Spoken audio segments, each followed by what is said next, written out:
પાંથાવાડા શહેરમાં પોલીસની વધતી સતર્કતા, ફૂટ પેટ્રોલિંગથી કડક ચેકિંગ। બનાસકાંઠાના પાંથાવાડા શહેરમાં કાયદો અને વ્યવસ્થા વધુ મજબૂત બને તેમજ ગુનાહિત પ્રવૃત્તિઓ પર નિયંત્રણ મેળવવા માટે પાંથાવાડા પોલીસ દળ દ્વારા વિશેષ અભિયાન રૂપે શહેરના મુખ્ય બજાર વિસ્તાર, હાઈવે વિસ્તાર તેમજ સંવેદનશીલ વિસ્તારોમાં ફૂટ પેટ્રોલિંગ યોજવામાં આવ્યું હતું।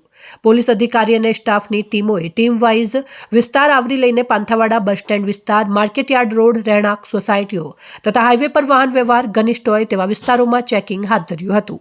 અભિયાન દરમિયાન પોલીસ કર્મચારીઓએ દુકાનદારો, વેપારીઓ અને સ્થાનિક નાગરિકો સાથે મુલાકાત કરી કાયદો અને સુરક્ષા વ્યવસ્થા અંગે સંવાદ સાધ્યો હતો। નાગરિકોમાં સુરક્ષા ભાવના મજબૂત થાય અને ગુનેગારોમાં ભય સર્જાય તે હેતુથી શંકાસ્પદ વ્યક્તિઓની પૂછપરછ કરી તપાસ હાથ ધરવામાં આવી હતી। સાથે જ હાઈવે પર પ્રસાર થતી ગાડીઓનું કડક ચેકિંગ કરવામાં આવ્યું હતું। રાત્રિ સમયે ભેગા થતી ટોળકીઓ, પાન પાર્લર અને શંકાસ્પદ સ્થળોએ પણ પોલીસ દ્વારા ચકાસણી હાથ ધરવામાં આવી હતી।